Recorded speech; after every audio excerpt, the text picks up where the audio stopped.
នេះជារបៀបក្នុងការប្រើប្រាស់ zoom in zoom out ចឹង zoom in zoom out មានច្រើនរបៀបពេលខ្លះយើងចង់ឧទាហរណ៍ថាយើងមាន object នៅចំណុចកន្លែងនេះចឹងអាត្មាគូសមួយមកហើយចាក់មួយមកចឹងអ្វីដែលយើងបន្ថែមគឺយើងចង់ zoom កន្លែងចំណុចក្រហមនេះឡើងចឹងយើងចុច control space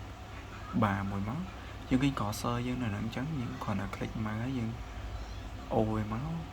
កខាងឆ្វេងមកហើយអូទៅខាងស្ដាំវិញចឹងអញ្ចឹងយើងដាក់ cursor យើងនេះ cursor យើងហ្នឹងមកដាក់គៀននេះអញ្ចឹងវាអូទៅគៀននេះអញ្ចឹងយើងចាក់ចំណុចមួយទៀតមកដើម្បីបញ្ជាក់អញ្ចឹងយើងធ្វើការឈរលើ brush របស់យើងហើយយើងដូរ color tone មួយអញ្ចឹងយើងផាត់ពណ៌ចូលហើយយើង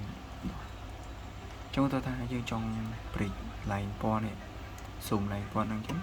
cursor យើងដាក់ចំទៅនឹងមកយើង click ងាកវាមកចាំបើសិនជាយើងចង់នៅក្រហមយើងទាញ cursor យើងដាក់ចំក្រហម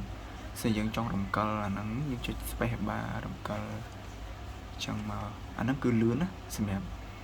technical សម្រាប់ទាញវាតែប៉ុណ្្នេះទេអញ្ចឹងចាំជួបគ្នានៅវីដេអូក្រោយៗទៀត